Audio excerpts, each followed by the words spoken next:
Hello everybody, it's Sarah and it is time to talk about the books that I finished in February. Although, of course, first let's talk about the books that I'm still currently reading, and also let's talk about my stats of February. First, there is one book that I started that I'm still currently reading, and that is a short story anthology called Africa Risen, which is an anthology of short speculative fiction by African authors as well as authors from the African diaspora. Still currently reading that. I'm like, I think 15 or so short stories into it. I still have about 20 left because it's quite a long anthology. So that's it for my currently reading. Next, we're gonna be talking about my stats. And for that, I, of course, once again pulled up Storygraph. I read a total of 9 books in February, which is quite good. I would say it's like a book per 3 days or 3 days per book. Then I read a total of about 4,500 pages. My moods in February were adventurous, emotional, mysterious, light-hearted, funny, dark, tense, and reflective. Which, you know, light-hearted and funny is not something I usually see on my mood board on Storygraph. In terms of pace, 44% were a medium pace, 22% were a fast-paced story, and 33% were a slower paced story. When it comes to page numbers, 56% were between 300 and 500 pages long, 11% were under 300 pages, and 33% were over 500 pages long. I only finished fiction books once again in February. And in terms of genres, I have fantasy, young adult, science fiction. I actually read quite a bit of science fiction, not gonna lie, in February. Historical, LGBTQIA, short stories, and romance. Then in terms of format, I read quite a mix of formats this month compared to usual. 67% of what I read was print, 11% was audio, and 22% was digital.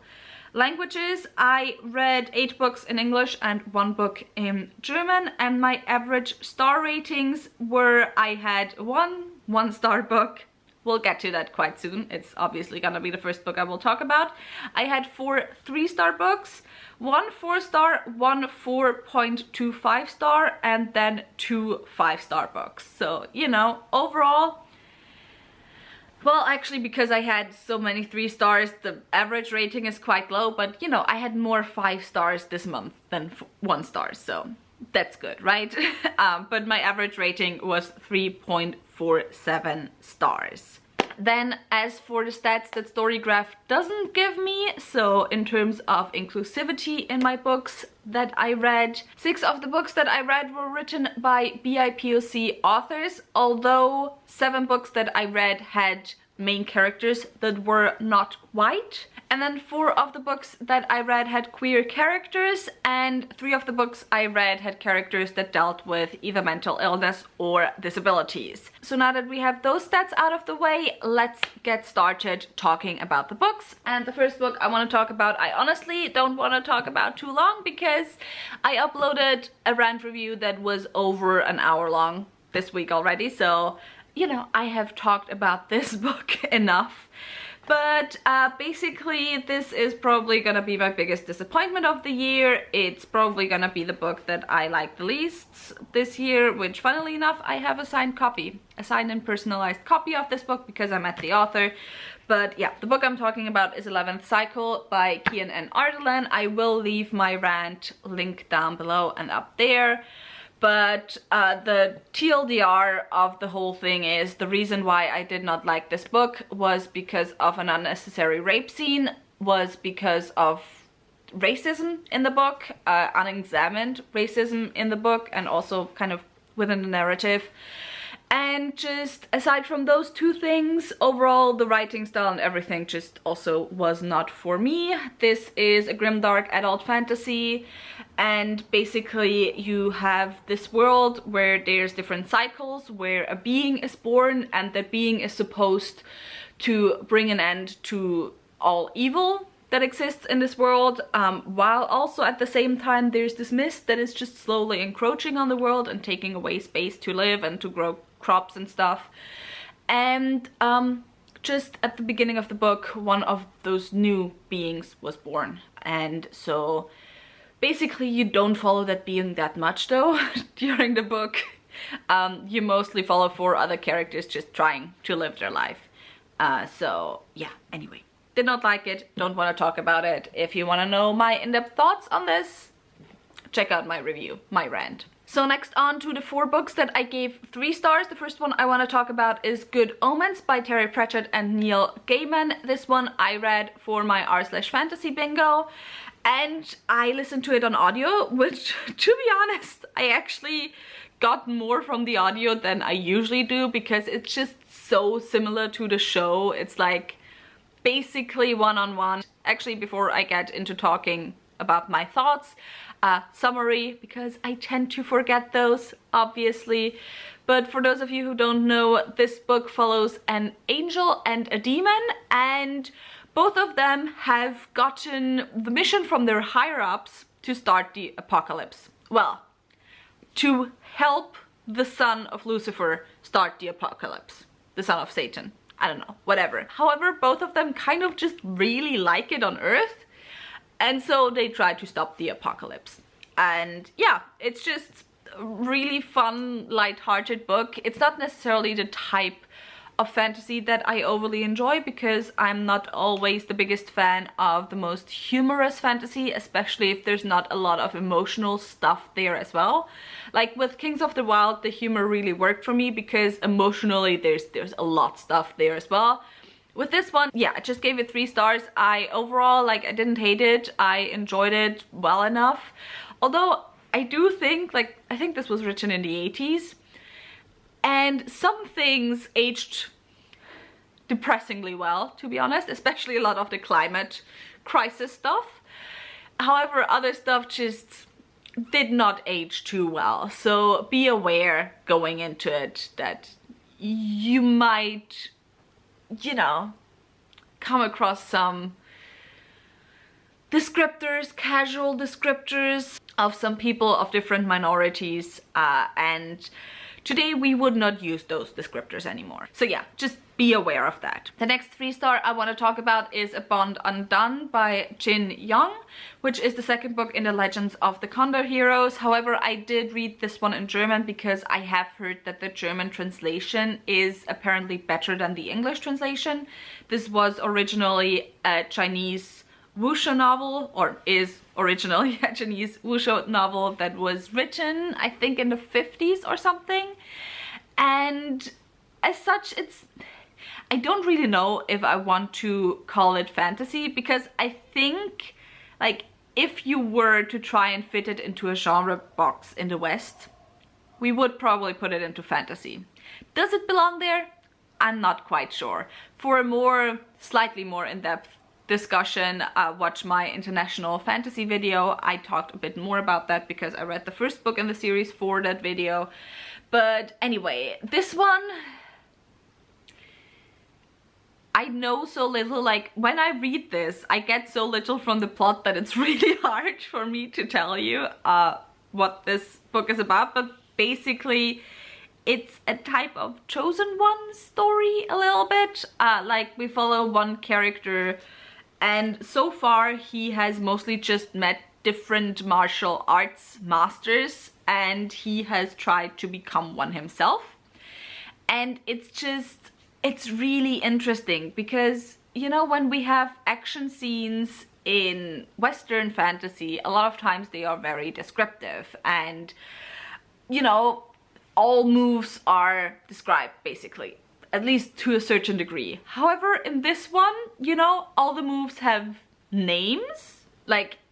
I can't think of one right now, and I don't want to try to fit together a stereotypical one because it's probably gonna end up really offensive if I do that.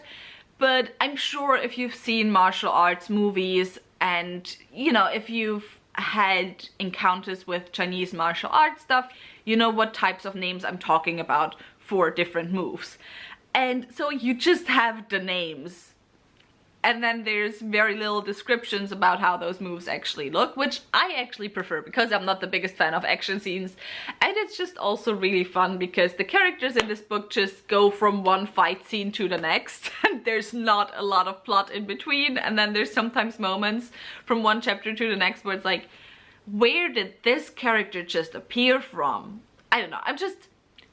I don't understand a lot of what's going on, have to be honest, but I'm just vibing with it, so, you know, I'm having a good time. The next one I want to talk about is Chain of Thorns by Cassandra Clare, which is the third and last book in the last hours, which is the 4th series within the Shadowhunters Chronicles.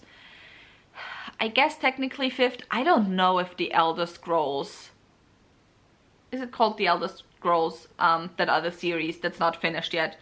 I don't know if that would be called as the 4th or the 5th in the Shadowhunters Chronicles, because I think technically the first one came before the first book in the series. Anyway, also I just remembered, I thought this was my last Cassie Clare book that I would have to read, or that I would read, but I do still have one unfinished series by her, so I guess I'm gonna finish that. But anyway, I read this and I finished it, and it was, to be honest, overall a nice experience reading this, because I read it and I wasn't really, you know, I wasn't overly engaged. I didn't care about the characters that much anymore, and it was just the type of experience where, you know, I was like, yeah, Cassie Clare was a big part of especially my teenage years, not so much anymore the last few years obviously, but genuinely in my teenage years I read her series a lot. But now I am ready to just completely let go. I'm just not interested anymore, and that's fine. It's okay. I don't need her books anymore. I have grown up, and I don't know, that was just a nice experience. But yeah, overall I gave it 3 stars. I was just like, yeah, whatever. I wasn't that engaged in the story, to be honest, and also one of the POV characters, I just can't stand him. I hate him, and I was so much hoping that he was going to die, but oh well, I guess he didn't. Then the last 3-star I have is Ancillary Justice by Anne Leckie. This one I also read for the Oslish Fantasy bingo. I only have 1 book left on that bingo, by the way, so I'm gonna be able to do it, which makes me really excited. But anyway, Ancillary Justice is a science fiction space opera, and in this one we follow a part of a ship's AI. The ship was destroyed. The part of the ship's AI now lives in a human body, and they want to kill the emperor of this empire, basically. That's roughly it. And the thing that I just absolutely adored about this, like, once again, the plot was, yeah, it was fine. Actually, until the end of the story, not that much happened. It was quite slow paced and, you know, just started to build very slowly. It was also written in a dual timeline, so part of the timeline you follow our main character now, and part of the timeline you follow her before and kind of finding out how she comes to the decision to kill the emperor. But the thing that I loved about this is the casualness of the queer world building, because basically the empire that our main character comes from does not have a concept of gender. Like, everyone is non-binary, basically. Or not even non-binary, agender. Like, they do not have a concept of gender. However, the pronouns they use aren't they, them. The pronouns they use for everyone is she, her. And I just love that because, you know, even more than they, them, because they, them, especially if you're more into, you know, queer studies and knowing about queer stuff, with they, them, we already think about someone who's outside of the binary. However, by using the pronouns she, her, the author way more consciously forces you to question the gender binary. And I absolutely loved that. I absolutely adored that. It sometimes was a little bit confusing because our main character doesn't only spend time within the Empire, so there were then sometimes characters that were referred to as he, him, and as she, her. And for some reason, it took me a while that Empire doesn't have gendered concepts. I don't know why I didn't get that, but I was like, what's going on? Then I googled it and then I understood it. But yeah, absolutely adored the world building in this one. The next one I have is I finally finished The First Woman by Jennifer Nansumbuga Makumbi. This one I thought originally was going in the direction of magical realism. However, it doesn't that much. Like, it talks a lot about folklore and Ugandan folklore. However, it doesn't go into magical realism, even though it seems like it might in the first few chapters. This one, what it mainly is a generational story, and we follow our main character who is slowly growing up. And she's growing up without a mother, and as she comes into her teenage years, she starts asking questions who her mother is and where she is. And she starts trying to find her. And so that's the basic gist of the story. This one has a lot of themes around feminine strength. It also has a lot of themes around how women tear each other down to kind of please the patriarchy sometimes a little bit. And yeah, I just found it really interesting and I really enjoyed it. So I ended up giving it 4 stars. Also, I did mark some pages because there's just some beautiful quotes in there. So as an example, every woman resists. Often it is private. Most of our resistance is so everyday that women don't think twice about it. It is life. So yeah, this one is just a story about women and womanhood, and I enjoyed it, as I said. Next, on to my 4.25 star read, and to be honest, I was almost tempted to give this one a 5 star. And the book I'm talking about is Iron Widow by Shiranje Zhao. I probably absolutely butchered that name, but I am so sorry. Anyway, why was I tempted to give this 5 stars? The reason why I was tempted to give this 5 stars was for the 16-year-old me that would have gone absolutely feral for this book.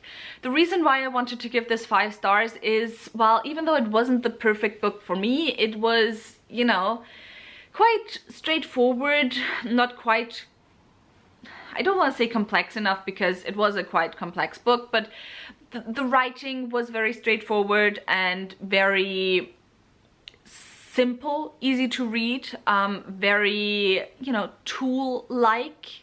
There wasn't anything specific to the writing itself that I could enjoy. So while there were some things that personally, for my enjoyment right now, made me give it 4.25 stars, the reason why I wanted to give this one 5 stars is just purely for existing. Because I love that there's a YA book out there that, you know, it's a YA book that is definitely for older YA readers, so not on the 14-year-old side of the age range, definitely. But I just love that there's a YA book out there with a female main character that is just so unapologetically angry. And that is just so unapologetically angry throughout. That does not have to overcome that anger, that does not have to move past that anger, that just is allowed to be traumatized and angry and full of female rage. And I just love that so much, because it's something that girls need. So often for girls and women, anger is treated like a shameful emotion. So knowing that this book is out there just makes me so happy, to be honest. So that's why I almost gave it 5 stars. But anyway, what is this about? This is about our main character, who is Wu Zetian. This is also, it's kind of a reimagining of China's only female emperor. However, it is a science fiction, so it's set in the future. And so we follow our main character, who is Wu Zetian, and at the beginning of the story she goes off to join the pilot program of the military. There's something very special about the pilot program, because the pilots are pilots of huge mecha suits. For those of you who maybe haven't watched their share of anime, mecha suits are basically huge robotic suits, like ginormous robotic suits. And the way those suits have to be piloted is you have to have both a boy and a girl piloting the suits. However, the suits can only be piloted if a boy basically drains the girl, and quite often the girls die as a result. Why is Wu Zetian going off to join that piloting program? Because a pilot has killed her sister and she wants revenge. So that is the setup of the story that is the setup of the book. And what did I love about the book? I mean, the stuff that I didn't like mostly was the writing. And I wouldn't say I didn't like it. It's just I didn't love it, you know. So what did I love about the book? First of all, the female rage. Second of all, I am talking so often about how certain books have only been 3 stars for me because, you know, I do feel like probably it's a 4-star or a 5-star book, but I just read this book at the wrong time and so I didn't feel it. This book I read at exactly the right time because I read it at the same time as this book right here. And I finished this first and then I finished Iron Widow. And let me tell you, after reading the absolute bullshit rape scene in this book, I was so full of female rage that Iron Widow was just chef's kiss, perfect, just perfect book at the perfect time. It just is what it is. But also I just really enjoyed Wu Zetian as a main character. I adored this book. I can't say anything more. I love the book. So now moving on to my last 2 books I want to talk about, which are obviously my 2 5-stars. And first I have one of the most surprising 5-stars out there because I don't think I have ever given a short story collection 5 stars. And I'm talking about Love in Color by Bolu Babalola, which, by the way, I managed to read more black books this month than I had assumed in my TBR for February. So I just, on an impulse, picked this up because Scylla read it, Scylla enjoyed it, so I was like, I saw it and I was like, you know what? I'm gonna pick this up as well. This is a short story collection reimagining myths from around the world, but I think most of the myths are from Western Africa or Eastern Africa. I have forgotten and I can't find it quickly right now. Magical folk tales of West Africa. And then there's also some Greek myths and some legends from the Middle East and some other miscellaneous places as well. So every short story is a reimagining of a famous love story from mythology, however set into modern times. Like most of the stories are quite modern, and then there's also some stories at the very end that aren't reimaginings but that are just, you know, love stories. And I really enjoyed this one. I overall loved the writing style. The thing that I also loved is how the writing style subtly changed with each short story to fit the character. Like, it was some more major things like changing of perspective. Some short stories were written in first, some short stories were written in third-person perspective. However, like, all of the stories gave me a completely different feel. And I also just loved how in a lot of the original myths, the women are really just the prize, the secondary character at best. However, in these ones, the women are always, every single time, the central character and the character from whom we get to see, you know, the POV and everything. So yeah, I just absolutely adored this, absolutely loved it, highly can recommend it. And then my second 5-star and also my favorite book of the month was once again the first book I finished this month. Like, my favorite book of January was the first book I read in January, and my favorite book that I read this month was the first book that I read this month. Also, like last year, I think I had a total of 7 or something 5-star reads. This year I'm only 2 months in and I already have 3. It's gonna be a great reading month. Although last year I only had one 1-star read, and that one I read in like December, and this one I already have 1 and it's February. So anyway, we'll stay with the positive stuff. But the book I'm talking about is Heart of the Sun Warrior by Su Lin Tan, which is the sequel to Daughter of the Moon Goddess and the final book in the Celestial Kingdom duology. So what this series is about is that in the first book, our main character, who is Xin Ying, is the daughter of the Moon Goddess. And she needs to find a way to save her mother, who, as I said, is the Moon Goddess. And so basically she goes undercover in the Celestial Court, and that's kind of the basic gist of the first story in the second story. It's kind of almost like, I don't want to say it's like a sequel, it's almost a little bit like a companion novel. Like, you could never read this on your own. But also, the story after first book is kind of pretty neatly wrapped up. You could, if you absolutely wanted, read the first book as a standalone. However, this one, I think I gave the first one 4 stars. This one I gave 5 stars. I loved it so much.